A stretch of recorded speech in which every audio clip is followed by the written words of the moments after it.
ಬರ ಪರಿಹಾರಕ್ಕೆ ಆಗ್ರಹಿಸಿರೋ ಸರ್ಕಾರದ ವಿರುದ್ಧ ಎಚ್ಡಿಕೆ ವ್ಯಂಗ್ಯವಾಡಿದ್ದಾರೆ. ಇತ್ತ ಪ್ರವಾಹ ಮತ್ತು ಕೊರೋನಾ ಸಮಯದಲ್ಲೂ ಕೇಂದ್ರ ನಮ್ಮ ಕೈ ಹಿಡಿದಿಲ್ಲ ಅಂತ ಲಕ್ಷ್ಮೀ ಹೆಬ್ಬಾಳ್ಕರ್ ಗುಡುಗಿದ್ದಾರೆ. ಈ ಸುದ್ದಿಗಳನ್ನು ನೋಡೋಣ ಬರ ಸಮರ ನ್ಯೂಸ್ ಎಕ್ಸ್‌ಪ್ರೆಸ್‌ನಲ್ಲಿ. ಬರ ಪರಿಹಾರಕ್ಕಾಗಿ ರಾಜ್ಯ ಕಾಂಗ್ರೆಸ್ ಸರ್ಕಾರ ಸುಪ್ರೀಂ ಕೋರ್ಟ್ ಮೊರೆ ಹೋಗಿದೆ. ಬಿಜೆಪಿಯ ಭಾವನಾತ್ಮಕ ಅಸ್ತ್ರಕ್ಕೆ ಪ್ರತ್ಯಾಸ್ತ್ರ ಹೂಡಿದೆ. ನಿನ್ನೆ ಸುದ್ದಿಗೋಷ್ಠಿ ನಡೆಸಿದ ಸಿಎಂ ಸಿದ್ದರಾಮಯ್ಯ ಗುಡುಗಿದ್ದಾರೆ. ಕರ್ನಾಟಕ ಸರ್ಕಾರ 5 ತಿಂಗಳ ಕಾಲ ಕಾದಿದೆ ಅಂತ ವಾಗ್ದಾಳಿ ನಡೆಸಿದ್ದಾರೆ. ಕೇಂದ್ರ ಸರ್ಕಾರದ ವಿರುದ್ಧ ರಾಜ್ಯ ಸರ್ಕಾರ, ಕರ್ನಾಟಕ ಸರ್ಕಾರ ಒಂದು ಪಿಟಿಷನ್ ಅನ್ನ ಸುಪ್ರೀಂ ಕೋರ್ಟ್ನಲ್ಲಿ ಇವತ್ತು ಹಾಕಿದ್ದೀವಿ. ಬರ ಪರಿಹಾರದ ಕುರಿತು ಮಾಜಿ ಸಿಎಂ ಎಚ್ಡಿಕೆ ಕಿಡಿಕಾರಿದ್ದಾರೆ. ಸಿಎಂ ಸಿದ್ದರಾಮಯ್ಯ ರಾಜಕೀಯ ಸ್ಟಂಟ್ ಮಾಡ್ತಿದ್ದಾರೆ. ನಮ್ಮ ದುಡ್ಡು ನಮ್ಮ ತೆರಿಗೆ ಅನ್ನೋದೆಲ್ಲ ಡ್ರಾಮಾ, ಇದನ್ನೆಲ್ಲ ಬಿಟ್ಟು ಕೆಲಸ ಮಾಡಿ ಅಂತ ವ್ಯಂಗ್ಯವಾಡಿದರು. ಅದೆಲ್ಲ ಸ್ಟಂಟ್ ಅಷ್ಟೇ ನನ್ನ ಅಭಿಪ್ರಾಯದಲ್ಲಿ. ಸುಪ್ರೀಂ ಕೋರ್ಟ್ಗೆ ಹೋಗ್ತೀನಿ, ನಮ್ಮ ದುಡ್ಡು ನಮ್ಮ ತೆರಿಗೆ ನಮ್ಮ ಹಕ್ಕು ಇದೆಲ್ಲ ಈ ಡ್ರಾಮಾ ಬಿಟ್ಟು ಕೆಲಸ ಮಾಡಬೇಕು ಅನ್ನೋದು ನನ್ನ ಅಭಿಪ್ರಾಯ. ನಾವಿದ್ದಾಗಲೂ ಬರ ಬಂದಿತ್ತು, ಆಗ ರಾಜ್ಯ ಸರ್ಕಾರದಿಂದ ನಾವೇ ಪರಿಹಾರ ಕೊಟ್ಟಿದ್ದೇವೆ ಅಂತ ವಿಪಕ್ಷ ನಾಯಕ ಆರ್ ಅಶೋಕ್ ಕೆಂಡವಾಗಿದ್ದಾರೆ. ಸಿದ್ದರಾಮಯ್ಯನವರು ಧಮ್ ಇದ್ರೆ ನೀವು ಕೊಟ್ಟಿದ್ರ ಅಂತ ನಮಗೆ ಕೇಳಲಿ ಅಂತ ಸವಾಲ್ ಹಾಕಿದ್ದಾರೆ. ಏನ್ ಪ್ರಾಬ್ಲಮ್? ನಾವು ಕೊಟ್ಟಿದ್ದೀರಲ್ಲ, ಈಗ ನಮ್ಮನ್ನು ಕೇಳ್ಬೇಕು ಅವರು. ಎಂದಾದ್ರೂ ಸಿದ್ದರಾಮಯ್ಯ ನೀವಿದ್ದಾಗೆಲ್ಲ ಫ್ಲಡ್ ಆಯ್ತು ಕೊಟ್ಟಿದ್ದೀರನ್ರಿ, ಕೇಂದ್ರ ಸರ್ಕಾರ ಕೊಟ್ಟ ಮೇಲೆ ತಾನೇ ನೀವು ಕೊಟ್ಟಿದ್ದು ಅಂತ ಕೇಳಲಿ. ದಮ್ಮಿದ್ರೆ ಕೇಳಲಿ ಸಿದ್ದರಾಮಯ್ಯನವರೇ, ನಿಮ್ಮ ದಮ್ಮಿದ್ರೆ ಕೇಳಿ, ನಮ್ಮನ್ನ ಫ್ಲಡ್ ಬಂದಾಗ ನೀವು ಯಾವಾಗ ಕೊಟ್ಟಿದ್ದೀರಾ ಅಂತ ಕೇಳಿ. ನಾವು ಒಂದೇ 1 ತಿಂಗಳು 2 ತಿಂಗಳಲ್ಲಿ ಕೊಟ್ಟಿದ್ದೀವಿ, ನೀವು ಕೊಟ್ಟಿಲ್ಲ. ವೈಫಲ್ಯ ಮುಚ್ಚಿಕೊಳ್ಳಲು ಡ್ರಾಮಾ ಮಾಡ್ತಿದ್ದಾರೆ ಅಂತ ಬಿವೈ ವಿಜಯೇಂದ್ರ ಕಿಡಿಕಾರಿದ್ದಾರೆ. ಹಣಕಾಸಿನ ವ್ಯವಸ್ಥೆಯನ್ನ ಸರಿದೂಗಿಸಲು ಆಗ್ತಿಲ್ಲ, ನಾವು ಸೋತಿದ್ದೇವೆಂದು ಕೇಂದ್ರಕ್ಕೆ ಹೋದ್ರೆ ಅದು ಬೇರೆ ಎಂದು ಗುಡುಗಿದ್ರು. ಈ ರೀತಿ ಸುಪ್ರೀಂ ಕೋರ್ಟ್ ಮೊರೆ ಹೋಗ್ತಕ್ಕಂಥ ಒಂದು ಡ್ರಾಮಾ ಏನೇ ರಾಜ್ಯದ ಮುಖ್ಯಮಂತ್ರಿಗಳು ಏನು ಮಾಡಿದ್ದಾರೆ. ಹಣಕಾಸಿನ ವ್ಯವಸ್ಥೆನ ಸರಿಯಾಗಿ ನಿರ್ವಹಿಸೋಕ್ಕೆ ಆಗ್ತಾ ಇಲ್ಲ, ನಾವು ಸೋತಿದ್ದೇವೆ ಅಂಥೇಳಿ ಕೇಂದ್ರಕ್ಕೆ ಹೋಗಿ ಒತ್ತಾಯ ಮಾಡಿದರೆ ಅದು ಬೇರೆ. ತಮ್ಮ ವೈಫಲ್ಯಗಳನ್ನು ಮುಚ್ಚಾಕೊಳ್ತಕ್ಕಂಥ ಸಲುವಾಗಿ ಈ ರೀತಿ ಒಂದು ಚುನಾವಣೆ ಸಂದರ್ಭದಲ್ಲಿ ನಾಟಕ ಮಾಡ್ತಕ್ಕಂಥ ಏನು ಕೆಲಸ ಮಾಡಿದ್ದಾರೆ ಮಾನ್ಯ ಮುಖ್ಯಮಂತ್ರಿಗಳು, ನಿಜವಾಗ್ಲೂ ಕೂಡ ದುರಾದೃಷ್ಟ. ಕಾಂಗ್ರೆಸ್ ಸರ್ಕಾರ ಪಾಪರಾಗಿದೆ, ಹೀಗಾಗಿ ಬರ ಪರಿಹಾರದ ಹಣಕ್ಕಾಗಿ ಸುಪ್ರೀಂ ಕೋರ್ಟ್ ಮೊರೆ ಹೋಗಿದ್ದಾರೆ ಅಂತ ಆರ್ ಅಶೋಕ್ ಕಿಡಿಕಾರಿದ್ರು. ನಮ್ಮ ಬಳಿ ದುಡ್ಡಿದ್ದಾಗ ನಾವು ಪರಿಹಾರ ಕೊಟ್ಟಿದ್ವಿ, ಈ ಸರ್ಕಾರದ ಬಳಿ ಹಣ ಇರಲಿಲ್ಲ ಅಂತ ಗುಡುಗಿದ್ರು. ಫ್ಲಡ್ ಆದಾಗ ಏನೇ ಕೆಲಾಮಿಟೀಸ್ ಬಂದಾಗ ಕೂಡ ನಾವು ನಮ್ಮ ರಾಜ್ಯ ಸರ್ಕಾರದ ಹಣ ಏನಿತ್ತು ಅದರಲ್ಲಿ ನಾವು ಕೊಟ್ಬಿಟ್ಟಿದ್ವಿ. ಅದು ಫಿಕ್ಸೆಡ್ ಆಗಿ ಬಂದೇ ಬರ್ತದೆ ನಮಗೆ. ಆದರೆ ನಮ್ಮ ಹತ್ರ ದುಡ್ಡಿದ್ದರಿಂದ ನಾವು ಕೊಟ್ರಿ. ಈ ಸರ್ಕಾರ ಪಾಪರಾಗಿದೆ, ಅದಕ್ಕೋಸ್ಕರ ದುಡ್ಡಿಲ್ಲ, ಅವ್ರು ಕೊಡ್ತಾ ಇಲ್ಲ. ಅದಕ್ಕೆ ಕೇಂದ್ರ ಸರ್ಕಾರದ ಮೇಲೆ ಆಪಾದನೆಯನ್ನ ಮಾಡ್ತಾ ಇದ್ದಾರೆ. ಪಾಪರಾಗಿದೆ ಎಂದಿರುವ ಆರ್ ಅಶೋಕ್ಗೆ ಸಚಿವ ಈಶ್ವರ್ ಖಂಡ್ರೆ ತಿರುಗೇಟು ಕೊಟ್ಟಿದ್ದಾರೆ. ಪಾಪರಾಗಿದ್ರೆ 5 ಗ್ಯಾರಂಟಿ ಹೇಗೆ ಕೊಡಲು ಆಗ್ತಿತ್ತು ಅಂತ ಪ್ರಶ್ನಿಸಿದ್ದಾರೆ. ಕೇಂದ್ರ ಸರ್ಕಾರ ನಮ್ಮ ರಾಜ್ಯದ ಬಗ್ಗೆ ಮಲತಾಯಿ ಧೋರಣೆ ತಾಳುತ್ತಿದೆ ಎಂದು ಕಿಡಿಕಾರಿದ್ದಾರೆ. ಪಾಪರಾದ್ರೆ 5 ಗ್ಯಾರಂಟಿ ಹೆಂಗೆ ಕೊಡ್ತಿದ್ದೀವಿ, 50,000 ಕೋಟಿ ರೂಪಾಯಿ ಇವತ್ತು ಕಲ್ಯಾಣ ಕಾರ್ಯಕ್ರಮಕ್ಕೆ ಹೆಂಗೆ ಮೀಸಲಿಡ್ತಾ ಇದ್ದೀವಿ, ಹೆಂಗೆ ಇವತ್ತು ಆಡಳಿತ ಉತ್ತಮವಾಗಿ 5,000 ಕೋಟಿ ಕಲ್ಯಾಣ ಕರ್ನಾಟಕಕ್ಕೆ ಹೆಂಗೆ ಕೊಡ್ತೀವಿ.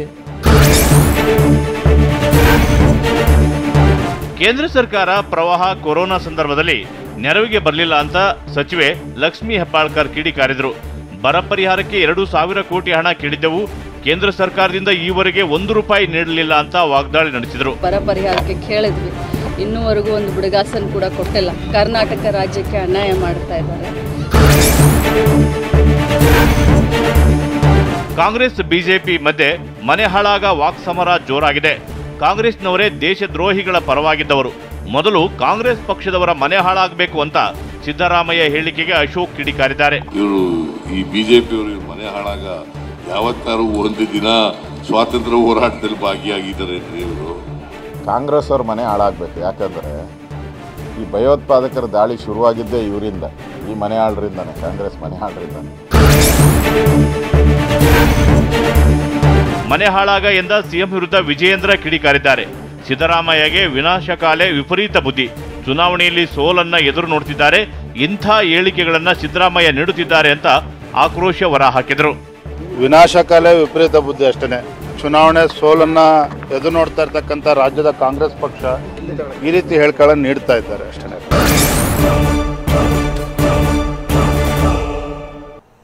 ಸಿಎಂ ಸಿದ್ದರಾಮಯ್ಯ ಸಾಂಸ್ಕೃತಿಕ ನಗರಿಯನ್ನ ಗೆಲ್ಲಲು ಪಣ ತೊಟ್ಟಿದ್ದಾರೆ. ಮತ್ತೊಂದು ಕಡೆ ನಾಳೆ ಸಂಜೆಯೊಳಗೆ ಮಂಡ್ಯ ಅಭ್ಯರ್ಥಿ ಅಂತಿಮ ಅಂತ ನಿಖಿಲ್ ಕುಮಾರಸ್ವಾಮಿ ಹೇಳಿದ್ದಾರೆ. ಈ ಸುದ್ದಿಗಳನ್ನು ನೋಡೋಣ ಮೈಸೂರು ಯುದ್ಧ ನ್ಯೂಸ್ ಎಕ್ಸ್‌ಪ್ರೆಸ್‌ನಲ್ಲಿ.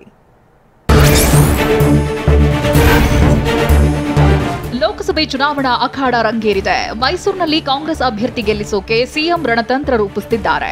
ಶತಾಯಗತಾಯ ಮೈತ್ರಿ ಅಭ್ಯರ್ಥಿ ಯದುವೀರ್ ಸೋಲಿಸೋಕೆ ಪಣ ತೊಟ್ಟಿದ್ದಾರೆ. ತವರು ಜಿಲ್ಲೆಯನ್ನ ಗೆಲ್ಲೋಕೆ ಸಿಎಂ ಸಿದ್ದರಾಮಯ್ಯ ಪ್ರತಿಷ್ಠೆಯಾಗಿ ತೆಗೆದುಕೊಂಡಿದ್ದಾರೆ. ಇದಕ್ಕಾಗಿ ಸಾಲು ಸಾಲು ಮೀಟಿಂಗ್, ಪ್ರವಾಸದ ಮೂಲಕ ಗೆಲ್ಲೋ ಶಪಥ ಮಾಡಿದ್ದಾರೆ.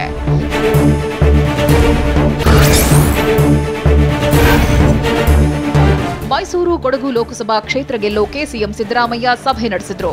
ಖಾಸಗಿ ಹೋಟೆಲ್ನಲ್ಲಿ ಕಾಂಗ್ರೆಸ್ ಪಕ್ಷದ ಪ್ರಮುಖರ ಜೊತೆ ಸಭೆ ನಡೆಸಿದ್ರು. ಮೈಸೂರು ಹಾಗೂ ಚಾಮರಾಜನಗರ ಗೆಲ್ಲೋ ಬಗ್ಗೆ ಚರ್ಚೆ ಮಾಡಲಾಯಿತು. ಸಭೆಯಲ್ಲಿ ಶಾಸಕರು, ಮಾಜಿ ಶಾಸಕರು, ಪರಾಜಿತ ಅಭ್ಯರ್ಥಿ, ಪದಾಧಿಕಾರಿಗಳು ಭಾಗಿಯಾಗಿದ್ರು.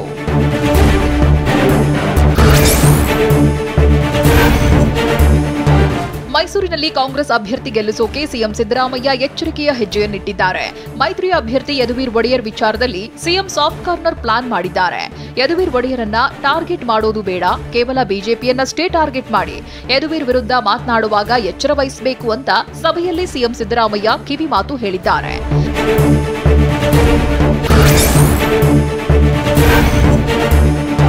ಇಪ್ಪತ್ತು ಕ್ಷೇತ್ರಗಳನ್ನ ಗೆದ್ದೇ ಗೆಲ್ತೇವೆಂದು ಮೈಸೂರಿನಲ್ಲಿ ಸಿಎಂ ಸಿದ್ದರಾಮಯ್ಯ ಹೇಳಿದ್ದಾರೆ.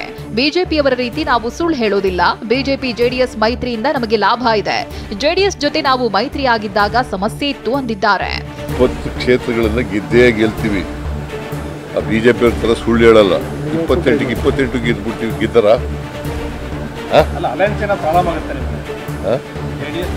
ಅಲ್ಲಿ ನಮ್ಗೆ ಅನುಕೂಲ,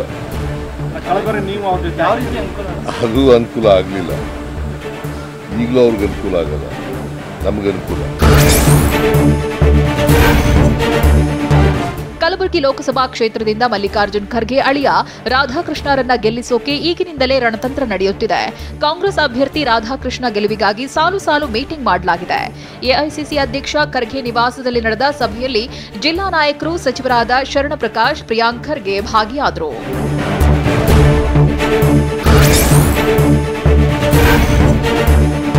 ಬೆಳಗಾವಿಯಲ್ಲಿ ಚುನಾವಣೆ ಗೆಲ್ಲೋಕೆ ಕಾಂಗ್ರೆಸ್ ತಂತ್ರ ರಣತಂತ್ರವನ್ನೇ ಮಾಡಿದೆ. ಸಚಿವರ ಮಕ್ಕಳನ್ನ ಗೆಲ್ಲಿಸಲು ನಾಯಕರಿಗೆ ಜವಾಬ್ದಾರಿ ನೀಡಲಾಗಿದೆ.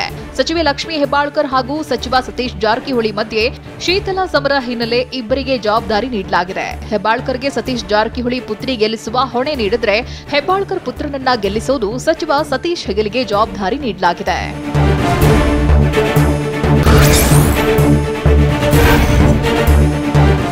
ಬೆಳಗಾವಿಯಲ್ಲಿ ಹಿಂದೂ ಮತ ಸೆಳೆಯಲು ಸಚಿವೆ ಲಕ್ಷ್ಮೀ ಹೆಬ್ಬಾಳ್ಕರ್ ಕಸರತ್ತು ನಡೆಸಿದ್ದಾರೆ. ಮೃಣಾಲ್ ಪರ ಪ್ರಚಾರಕ್ಕೆ ಹೆಬ್ಬಾಳ್ಕರ್ ಹಿಂದೂ ಮತಗಳನ್ನು ಸೆಳೆಯಲು ಕೇಸರಿ ಅಸ್ತ್ರ ಪ್ರಯೋಗಿಸಿದ್ದಾರೆ. ಪ್ರಚಾರದಲ್ಲಿ ಕಾಂಗ್ರೆಸ್ ಧ್ವಜಕ್ಕಿಂತ ಕೇಸರಿ ಧ್ವಜಗಳೇ ಹೆಚ್ಚು ಕಂಡುಬಂತು. ಪ್ರಚಾರದಲ್ಲಿ ಸಹೋದರ ಚನ್ನರಾಜ್ ಹಟ್ಟಿಹೊಳಿ ಸೇರಿ ಮುಖಂಡರು ಭಾಗಿಯಾದರು.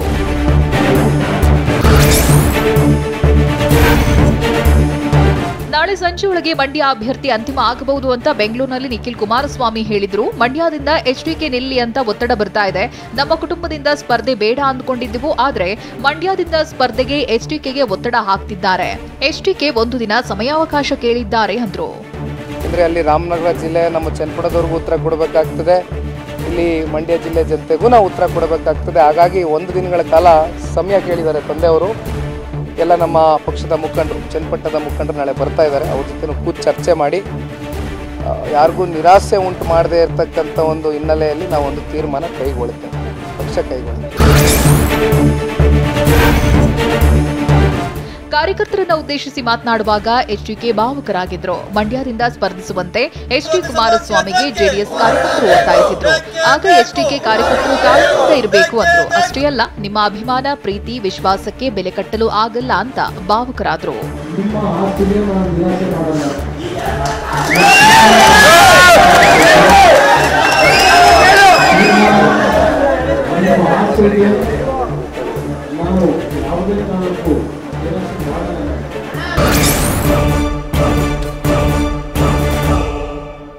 ರಾಜ್ಯದಲ್ಲಿ ಲೋಕ ಅಖಾಡ ರಂಗೇರಿದೆ. ಬ್ರಹ್ಮ ಭೂಮಿಗೆ ಬರೋದಿಲ್ಲ ಅನ್ನೋ ಮೂಲಕ ಆರ್ ಅಶೋಕ್ ಈಶ್ವರಪ್ಪಗೆ ಟಕ್ಕರ್ ಕೊಟ್ಟಿದ್ದಾರೆ. ಇತ್ತ ಶಿವಮೊಗ್ಗ ನಮ್ಮದೇ ಅಂತ ಶಿವಣ್ಣ ಡೈಲಾಗ್ ಹೊಡೆದಿದ್ದಾರೆ. ಈ ಸುದ್ದಿಗಳನ್ನು ನೋಡೋಣ ಲೋಕವಾಗ್ಯುದ್ಧ ನ್ಯೂಸ್ ಎಕ್ಸ್‌ಪ್ರೆಸ್‌ನಲ್ಲಿ. ಶಿವಮೊಗ್ಗದಲ್ಲಿ ಕಾಂಗ್ರೆಸ್ ಅಭ್ಯರ್ಥಿ ಗೀತಾ ಶಿವರಾಜ್ ಕುಮಾರ್ ಪರ ನಟ ಶಿವಣ್ಣ ಅಬ್ಬರದ ಪ್ರಚಾರ ಮಾಡಿದ್ರು. ಬಳಿಕ ಮಾತನಾಡಿದ ನಟ ಶಿವರಾಜ್ ಕುಮಾರ್, ಗೀತಾಗೆ ರಕ್ತದಲ್ಲಿ ರಾಜಕೀಯ ಇದೆ ಅಂದ್ರು. ಗೀತಾಗೆ ಒಂದು ಅವಕಾಶ ಕೊಟ್ಟು ನೋಡಿ, ಶಿವಮೊಗ್ಗದಲ್ಲಿ ಸಾಕಷ್ಟು ಅಭಿವೃದ್ಧಿ ಮಾಡ್ತೇವೆ ಅಂದಿದ್ದಾರೆ. ಬಂದು ನಾನು ಮದುವೆ ಮಾಡ್ಕೊಂಡಿರೋದು ಬಂಗಾರಪ್ಪ ಮಗಳನ್ನ, ಅವರು ಇದರಲ್ಲಿದ್ದಾರೆ, ಅವ್ರಿಗೆ ಆ ಬ್ಲಡ್ ಇದೆ, ನನಗಿಲ್ಲ. ನನಗೆ ಆ ಬ್ಲಡ್ ಇಲ್ಲ, ಏನೋ ನನಗೇನು ಮಾಡ್ಬೇಕು ರಾಜಕೀಯ ನನಗೆ ಗೊತ್ತಿಲ್ಲ. ಬಟ್ ನ್ಯಾಯವಾಗಿ ಮಾಡ್ಬೇಕನ್ನೋದು ನನ್ನ ಹೃದಯ ಯಾವಾಗ ಹೇಳ್ತೀನಿ, ನ್ಯಾಯವಾಗಿರ್ಬೇಕು. ಏನೇ ಮಾಡಿದ್ರು ನಾವು ಏನು ಹೇಳ್ತೀವೋ ನಾವು ಆ ಮಾತು ತಕ್ಕಂತೆ ನಡ್ಕೋಬೇಕು. ನಡೆದೋದ ಒಂದು ಮನುಷ್ಯ ಅಲ್ಲ. ಪತ್ನಿ ಗೀತಾ ಪರ ಪ್ರಚಾರದ ವೇಳೆ ಶಿವಣ್ಣ ಜೋಗಯ್ಯ ಸಿನಿಮಾದ ಡೈಲಾಗ್ ಹೊಡೆದಿದ್ದಾರೆ. ಯೋ ಬರ್ಕೊಳ್ಳಯ್ಯ ಶಿವಮೊಗ್ಗ ನಂದು ಅಂತ ಸಖತ್ ಡೈಲಾಗ್ ಹೊಡೆದಿದ್ದಾರೆ. ಶಿವಣ್ಣ ಡೈಲಾಗ್ ಹೊಡೆಯುತ್ತಿದ್ದಂತೆಯೇ ಕಾರ್ಯಕರ್ತರು ಶಿಳ್ಳೆ ಚಪ್ಪಾಳೆ ಮೂಲಕ ಜೈಕಾರ ಹಾಕಿದ್ರು. ಯೋ ಬರ್ಕಯ್ಯ, ಮುಂದಾಗಡೆ ಪೇಪರ್ಲಿ ಬರ್ಕೋ, ಶಿವಮೊಗ್ಗ ನಂದು, ಶಿವಮೊಗ್ಗ ನಂದು, ಶಿವಮೊಗ್ಗ ನಂದು. ಇಲ್ಲಿರೋರೆಲ್ಲ ಶಿವಮೊಗ್ಗ ಹುಲಿಗಳು, ಜ್ಞಾಪಕ ಇರಲಿ. ಗೀತಾ ನನಗಿಂತ ಮೊದಲು ಶಿವಮೊಗ್ಗ ಜಿಲ್ಲೆಯ ಮಗಳು ಅಂತ ನಟ ಶಿವರಾಜ್ ಕುಮಾರ್ ಹೇಳಿದ್ದಾರೆ. ನಾನು ಯಾವಾಗ್ಲೂ ಹೃದಯದಿಂದ ಮಾತನಾಡ್ತೇನೆ. ಗೀತಾರನ್ನ ಎಂಪಿಯಾಗಿ ಆಯ್ಕೆ ಮಾಡಿ ಗಿಫ್ಟ್ ನೀಡಬೇಕು ಅಂದ್ರು. ಯಾವಾಗ ಹೆಣ್ಮಕ್ಳು ತವರಿಗೆ ಬಂದಾಗ ಏನಾದ್ರೂ ಉಡುಗೊರೆ ಕೊಡ್ತೀವಿ ಅಲ್ವಾ? ಅದು ಗಂಡಸಾಗಿರ್ಬೋದು, ಬರೀ ಹೆಣ್ಮಕ್ಳು ಮಾತ್ರ ಮಾತಾಡೋದಲ್ಲ. ಗಂಡಸರು ಒಂದು ಇದು ಏನೋ ಕರ್ತವ್ಯ ಆಗುತ್ತೆ, ಡ್ಯೂಟಿ ಆಗುತ್ತೆ. ತಂಗಿ ಇರ್ಬೋದು, ಮನೆಗೆ ಬಂದರೆ ಏನಾದರೂ ಒಂದು ಉಡುಗೊರೆ ಕೊಡ್ತಾರೆ. ಸರಿ, ಈ ಸತಿ ತಿರ್ಗಾ ಮನೆಗೆ ಗೀತಾ ಬಂದಿದ್ದಾರೆ, ನಿಮ್ಮ ತವ್ರ ಮನೆಗೆ ಬಂದಿದ್ದಾರೆ, ಯಾಕೆ ಎಂಪಿನಾಗಿ ಗೆಲ್ಸಿ ಅವ್ರಿಗೊಂದು ಉಡುಗೊರೆ ಕೊಡಬಾರ್ದು?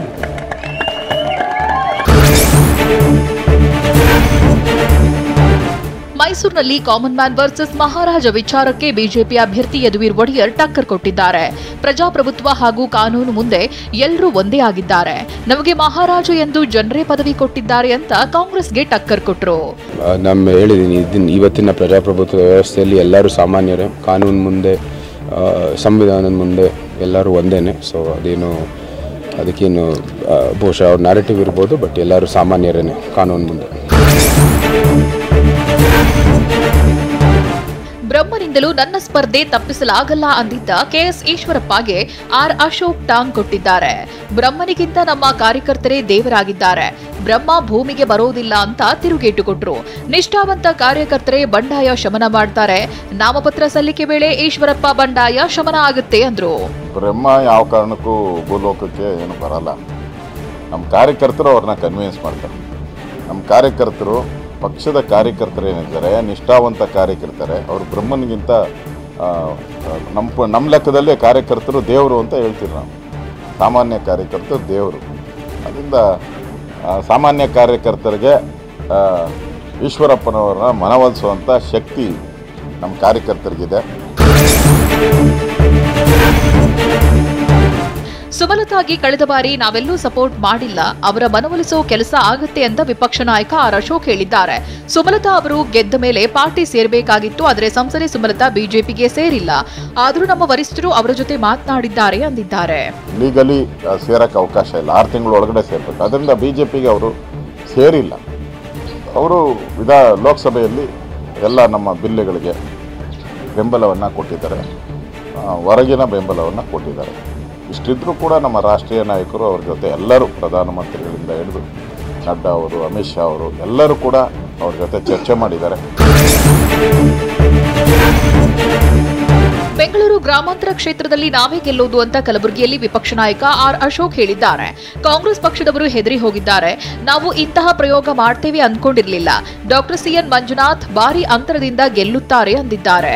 ಡಾಕ್ಟರ್ ಮಂಜುನಾಥ್ ಅವರು ಒಳ್ಳೆಯ ಅಭ್ಯರ್ಥಿ, ಮತ್ತು ಎಲ್ಲರೂ ಒಪ್ಕೊಳ್ಳೋ ಅಂಥ ಅಭ್ಯರ್ಥಿ. ಯಾರೂ ತಿಳ್ಕೊಂಡಿರಲಿಲ್ಲ ಈ ಥರದೊಂದು ಪ್ರಯೋಗವನ್ನು BJP ಮತ್ತು JDS ಮಾಡುತ್ತೆ ಅಂತ ಯಾರೂ ತಿಳ್ಕೊಂಡಿಲ್ಲ. ಕಾಂಗ್ರೆಸ್ಸರು ಅದರಿ ಹೊಟ್ಟೋಗ್ಬಿಟ್ಟಿದ್ದಾರೆ. ಆರಾಮ್ಸೆ ನನಗನ್ಸುತ್ತೆ ಸುಮಾರು 1.5 ಲಕ್ಷ ಲೀಡಲ್ಲಿ ಡಾಕ್ಟರ್ ಮಂಜುನಾಥ್ ಅವರು ಆರಾಮ್ಸೆ ಗೆಲ್ತಾರೆ, ಯಾವುದೇ ಅಡೆತಡೆ ಇಲ್ಲದೆ ಗೆಲ್ತಾರೆ. ಜನಾರ್ದನ್ ರೆಡ್ಡಿ ಬಿಜೆಪಿ ಸೇರೋಕೆ ಟೈಮ್ ಫಿಕ್ಸ್ ಆಗಿದೆ. ನಾಳೆ ಬೆಳಿಗ್ಗೆ 10 ಗಂಟೆಗೆ ಅಧಿಕೃತವಾಗಿ ಬಿಜೆಪಿಗೆ ಜನಾರ್ದನ್ ರೆಡ್ಡಿ ಸೇರ್ಪಡೆಯಾಗಲಿದ್ದಾರೆ. ಬಿಜೆಪಿ ಜೊತೆ ತಮ್ಮ ಕೆಆರ್ಪಿಪಿ ಪಕ್ಷ ವಿಲೀನಕ್ಕೆ ರೆಡ್ಡಿ ಸಮ್ಮತಿ ಸೂಚಿಸಿದ್ದಾರೆ. ಬೆಂಬಲಿಗರ ಜೊತೆ ಸಭೆ ನಡೆಸಿ ಪಕ್ಷ ವಿಲೀನಕ್ಕೆ ನಿರ್ಧಾರ ಮಾಡಿದ್ದಾರೆ. ಎಲ್ಲರೂ ಕೂಡ ಮುಕ್ತ ಕಂಠದಿಂದ ನಾನೇನು ತಗೊಳ್ಳುವಂತ ಒಂದು ನಿರ್ಧಾರಕ್ಕೆ ಬೆಂಬಲವಾಗಿ ಏನೇ ಇರಲಿ ಕೂಡ ನಿಮ್ಮ ಜೊತೆಯಲ್ಲಿ ನಾವೆಲ್ಲರೂ ಕೂಡ ನಿಮ್ಮ ಹೆಜ್ಜೆಯಲ್ಲಿ ಹೆಜ್ಜೆ ಹಾಕಿ ಭಾರತೀಯ ಜನತಾ ಪಕ್ಷಕ್ಕೆ ಮರಳೋದಕ್ಕೆ ಎಲ್ಲರೂ ಕೂಡ ಅದಕ್ಕೆ ಒಪ್ಪಿಗೆಯನ್ನ ಸೂಚಿಸಿದ್ದಾರೆ. ಇನ್ನು ಬಿಜೆಪಿಗೆ ಜನಾರ್ದನ್ ರೆಡ್ಡಿ ಸೇರ್ಪಡೆಯಿಂದ ಶ್ರೀರಾಮುಲುಗೆ ಮತ್ತಷ್ಟು ಬಲ ಸಿಕ್ಕಂತಾಗಿದೆ. ಬಳ್ಳಾರಿಯಲ್ಲಿ ಶ್ರೀರಾಮುಲುಗೆ ಬೆಂಬಲ ನೀಡ್ತೇನೆ ಅಂತ ಕೆಆರ್ಪಿಪಿ ಸಂಸ್ಥಾಪಕ ಜನಾರ್ದನ್ ರೆಡ್ಡಿ ಹೇಳಿದ್ರು. ಶ್ರೀರಾಮುಲು ಅವರನ್ನ ನಾವು ಮಗು ರೀತಿ ಬೆಳೆಸಿದ್ದೇವೆ ಅಂದಿದ್ದಾರೆ.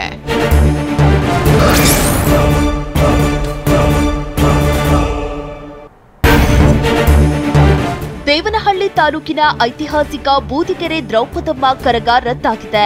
ನಾಳೆ ನಡೆಯಬೇಕಿದ್ದ ಕರಗ ನಿಲ್ಲಿಸಲಾಗಿದೆ. ಕರಗ ಹೊರಲು 3 ಗುಂಪುಗಳು ಜಿದ್ದಿಗೆ ಬಿದ್ದಿವೆ. ಹೀಗಾಗಿ ಶಾಂತಿ ಸುವ್ಯವಸ್ಥೆ ಕಾಪಾಡುವುದಕ್ಕೆ ಕರಗ ರದ್ದು ಮಾಡಲಾಗಿದೆ.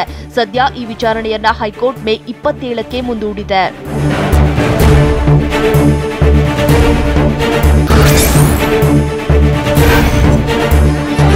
ಬೆಂಗಳೂರಲ್ಲಿ ಕುಡಿಯೋ ನೀರಿಗೆ ಹಾಹಾಕಾರ ಭುಗಿಲೆದ್ದಿದೆ. ಚನ್ನನಾಯಕನ ಪಾಳ್ಯದಲ್ಲೂ ಕೂಡ ಜಲ ಸಂಕಷ್ಟ ಹೆಚ್ಚಾಗಿದೆ. ಹನಿ ನೀರಿಗೂ ಚಿಕ್ಕಬಿದರಕಲ್ಲು ನಿವಾಸಿಗಳು ಪರದಾಡುವಂತಾಗಿದೆ. ವಾಟರ್ ಟ್ಯಾಂಕರ್ ಮಾಫಿಯಾಗೆ ಜನರು ಕಂಗಾಲಾಗಿದ್ದಾರೆ. ಖಾಲಿ ಬಿಂದಿಗೆ ಹಿಡಿದ ನಿವಾಸಿಗಳು ಬೀದಿಗಿಳಿದಿದ್ದಾರೆ. ಬೆಂಗಳೂರಿನ ಜಲಕ್ಷಾಮ ನೀಗಿಸಲು TV9 ಅಭಿಯಾನ ನಡೆಸುತ್ತಿದೆ.